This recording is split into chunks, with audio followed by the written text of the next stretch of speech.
Hello class 11, welcome to the easy eco class.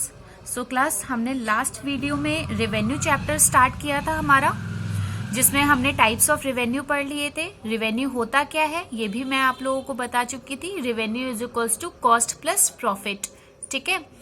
और हमने अपना एक टॉपिक और कंसेप्ट में क्लियर कर लिया था, रिलेशनशिप एंड कंसेप्ट में रेवेन्यू के, जो कि था प्राइस रिमेन्स कांस्टेंट। मतलब जब हमारा प्राइस कांस्टेंट होता है, ये कौन सी कंडीशन में होता है? परफेक्ट कंपटीशन मार्केट की कंडीशन में होता है, ठीक है। आज हम पढ़ेंगे when price falls with rise in output. मतलब प्राइस हमारा कम हो रहा है और हमारा आउटपुट बढ़ रहा है। हमने जैसा कि डिमांड चैप्टर में पढ़ा था कि जब भी हमारा प्राइस कम होता है तो डिमांड क्या होती है? हमारी डिमांड बढ़ जाती है। ये हमारा कौन से केस में होता है? ये हमारा इम्परफेक्ट के केस में होता है।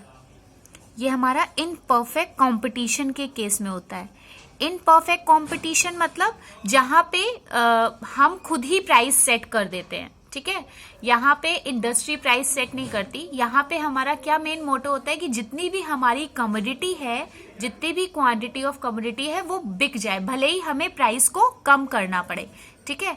तो ये हम डिमांड चैप्टर में पढ़ चुके हैं कि जब भी हमारा प्राइस कम होगा हमारी डिमांड बढ़ेगी। ऐसे ही यहाँ पे प्रोड्यूसर क्या करता है या सेलर क्या करता है कि वो अपने गुड्स को बेचने के लिए प्राइस जो होता है वो कम कर देता है। हम पढ़ लेते हैं इसको कि हमारा जब प्राइस फॉल होगा तो कैसे आउटपुट राइज होगा, मतलब आउटपुट बढ़ेगा।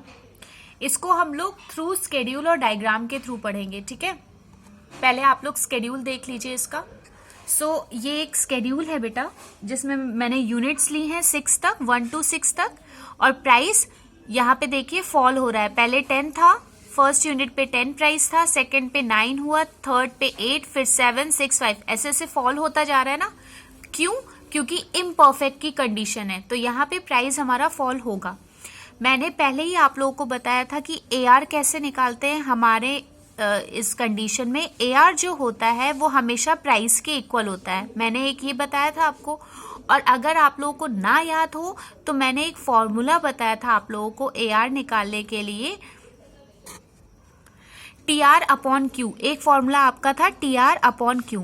तो अभी आपको TR तो पता नहीं है तो आप निकाल नहीं सकते, तो आप डायरेक्ट AR निकालने के लिए क्या करोगे? प्राइस पूरा लिख दोगे।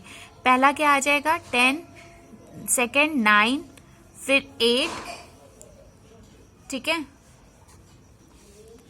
7, 6, 5। सेम हो गया हमारा प्राइस से, क्योंकि AR is equals to price हमने पढ़ा हुआ है, ठीक है। अब TR कैसे निकालेंगे? TR का क्या फॉर्मूला होता है?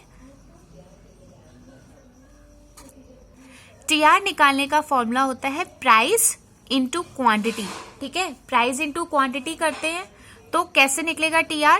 पहला कैसे निकलेगा? 10 इंटू 1, ये हो गया 10। 9 इंटू 2, 9 2 जा 18, ठीक है। फिर नेक्स्ट आ जाएगा आपका 8 3 जा 24, 7 4 जा 28, 6 5 जा 30 और 5 6 जा 30, ठीक है।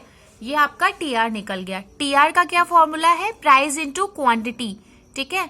और AR का क्या फॉर्मूला है? अगर TR दिया है तो आप लोग TR अपॉन Q भी कर सकते हो, और नहीं तो फिर AR हमेशा किसके इक्वल होता है? प्राइस के इक्वल होता है, ये हमेशा ध्यान रखिएगा। अब आ जाते हैं MR पे। MR मैं पहले ही आप लोग को बता चुकी हूँ, ये एडिशनल यूनिट को डिनोट करता है, ठीक है। मतलब आपने कोई एक नेक्स्ट यूनिट मतलब एडिशनल यूनिट सेल करी तो उससे आपको जो भी प्रॉफिट आया या जो भी अमाउंट अर्न हुआ वो क्या हो जाएगा? आपका MR हो जाएगा, ठीक है।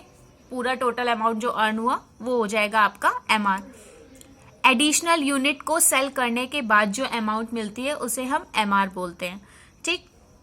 अब ये कैसे निकलता है? इसका फॉर्मूला मैंने बताया था आप लोगों को, TRN माइनस TRN माइनस 1, ये फॉर्मूला बताया था।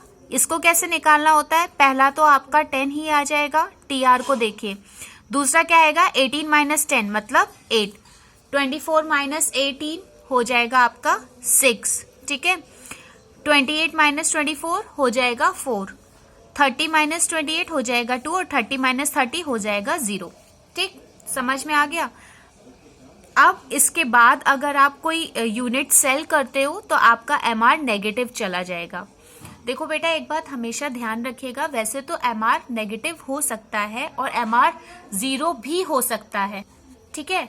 MR 0 भी हो सकता है, नेगेटिव भी हो सकता है, बट एक अगर हम कॉमन सेंस लगाएं तो कोई भी सेलर जब अगर उसका 0 रेवेन्यू आ रहा है, मतलब उसको कोई अमाउंट ही नहीं अर्न हो रही है, तो वो उसकी आगे की यूनिट कभी भी नहीं सेल करेगा, ठीक है। अगर नॉर्मल हम जनरल पार्लेंस में बात करें तो ऑब्वियस सी बात है, जब भी हमारा अमाउंट 0 हो जाए, मतलब हमें कुछ अर्न ही नहीं हो रहा है, हमने पेन तो सेल किया, साथ में हमने पैसे भी दे दिए, ठीक है, तो ऐसा तो कोई पॉसिबल नहीं होता है। ऐसा कोई दानवीर तो सेलर आया नहीं है कि हमें सामान भी देगा साथ में पैसे भी देगा, ऐसा तो पॉसिबल नहीं है।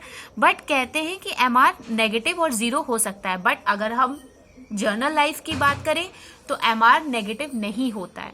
वैसे हो जाता है नेगेटिव, लेकिन कोई भी सेलर पागल नहीं है कि कमोडिटी तो देगा ही देगा, साथ में पैसे भी दे देगा, ठीक है।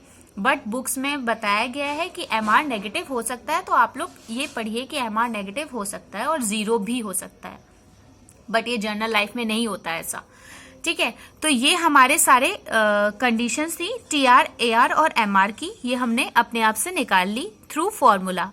अब इसके डायग्राम पे आ जाते हैं। ये हम किसकी बात कर रहे हैं? इम्परफेक्ट कंपटीशन की बात कर रहे हैं बेटा। यहाँ पे प्राइस हमारा फॉल होता है, क्यों फॉल होता है? ताकि हम जो सेलर है वो अपनी क्वांटिटी, जितनी भी कमोडिटी की क्वांटिटी है वो सेल कर सके, ठीक है। उसका मेन फोकस ये होता है कि हमारी बस क्वांटिटी ऑफ कमोडिटी सेल होनी चाहिए, भले ही उन्हें प्राइस कम क्यों ना करना पड़े, ठीक। अब आ जाते हैं इसके डायग्राम पे, अब आ जाते हैं इसके डायग्राम में, ठीक है। हम स्केड्यूल के हिसाब से ही डायग्राम बनाएंगे। सबसे पहले हम क्या करेंगे, हम अपनी y एक्सिस और x एक्सिस को बना लेंगे, ठीक है। ये आपकी हो गई x एक्सिस और ये हो गई y एक्सिस, ठीक। x एक्सिस में क्या आता है, मैंने आप लोग को बताया था, हमारी यूनिट्स आती है, मतलब आउटपुट आता है। कितनी है हमारी यूनिट्स? हमारी यूनिट्स हैं 6 तक, 1 to 6 तक। तो हम लोग ऐसे ही कर लेंगे, 1 2 3 4 5 6। बेटा मैं यहाँ पे एक साथ आप लोगों को तीनों का रिलेशन समझाऊंगी, ठीक है। TR, AR, MR, इसमें हम TR शो करेंगे और इसमें AR और MR शो करेंगे, तो आपका एक साथ आ जाएगा इसमें, ठीक है। ये आपका हो गया आउटपुट, ठीक, ये आपका हो गया आउटपुट। यहाँ पे भी आपका आउटपुट ही है, ये आपका आउटपुट ही है। यहाँ पे क्या आएगा, आप TR लिखोगे क्योंकि आप यहाँ पे सिर्फ TR बना रहे हो, और यहाँ पे AR और MR, ठीक है। यहाँ पे हम क्या चेक करेंगे TR की कंडीशन में कि सबसे मैक्सिमम क्या है, 30 है, ठीक है, तो हम 30 तक बना लेंगे। और MR और AR में सबसे मैक्सिमम क्या है, 10 है, ठीक है, तो हम 10 तक बना लेंगे। तो इसको पहले 30 तक बना लेते हैं, हम गैप ले लेते हैं 5 का, 5 10 15 20 25 30, ठीक है, क्योंकि 30 तक ही गया है, ठीक।